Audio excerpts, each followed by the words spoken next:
Welcome to Finance Deep Dive. Ever thought about turning your passions into a real portfolio? Well, today we're diving into a world where you can do just that. We're talking about investing in the things you truly love. So get this, a single trading card just sold for nearly $13 million. No, that's not a typo. How in the world is that even possible? Stick around because by the end of this video, you're going to know the secret. All right, let's get into it. What's the big deal with this kind of investing?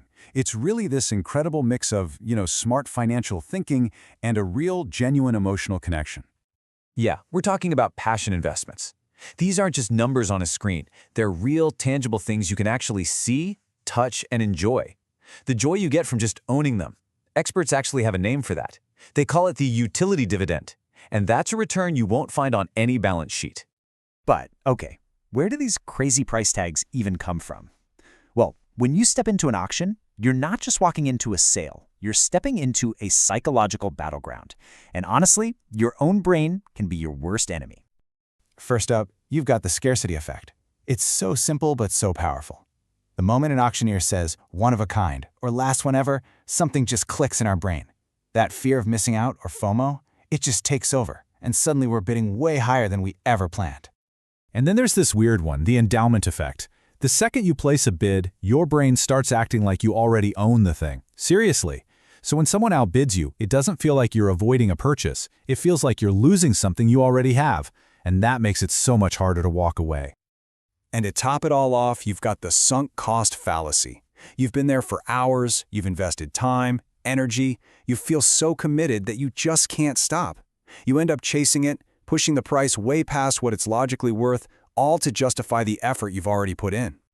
And when you put all these biases together in one high-pressure room, well, you get a situation that, and I'm quoting here, drives irrational spending, pushing final bids to new levels that defy all logic.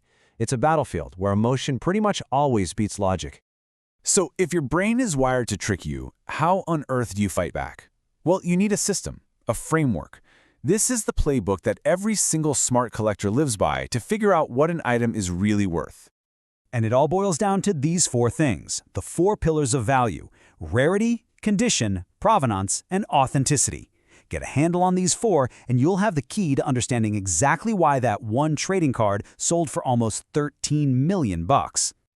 And look, when you get it right, the results can be absolutely incredible. Between 2008 and 2021, sports memorabilia as an investment class didn't just do well, it actually beat the S&P 500. That just goes to show you the serious financial power we're talking about here. Hey, by the way, if you're getting some value out of this breakdown, do me a quick favor and hit that subscribe button. It honestly helps us a ton and lets us keep making more videos just like this one. But, and this is a big but, it is absolutely not a guaranteed win. These markets can be super volatile. Just look at the great luxury correction in 2024. Art dropped over 18%. Whiskey fell 12%. It's a classic case of what goes up can definitely come crashing down. And that brings us to the, let's call it the less glamorous side of collecting. Because beyond all the excitement and the big numbers, there are some major risks hiding in the shadows that every single investor needs to know about. Okay, the single biggest risk? Illiquidity. Here's what I mean. You can sell a stock with a single click and have cash in your account in a couple of days. Selling a rare collectible? That's more like selling a house. It can take weeks, months, sometimes even years to find the right buyer who's willing to pay the right price. Your capital is basically trapped until you do. And while all that money is tied up, guess what? You're still paying to own the thing.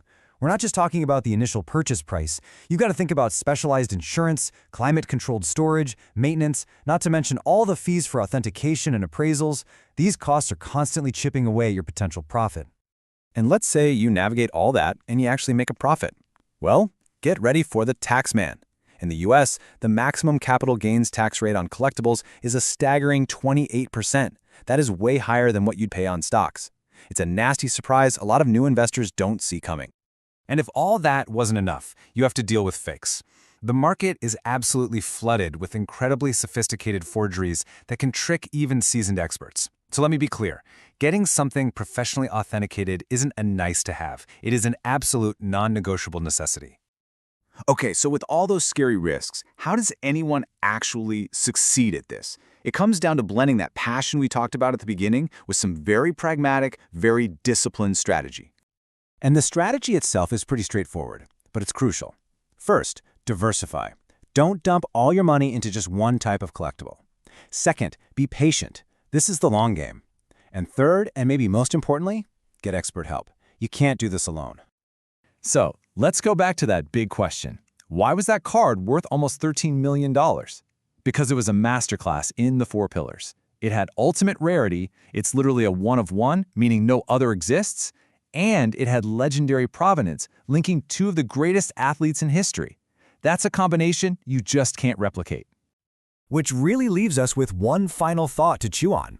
What's ultimately a better investment for you? Owning a small piece of a company you believe in, or owning a tangible piece of history that you can actually hold in your hands? There's no right answer. That one's all yours to decide. If you like this video, don't forget to subscribe. It really does motivate us to keep posting. Thanks for watching.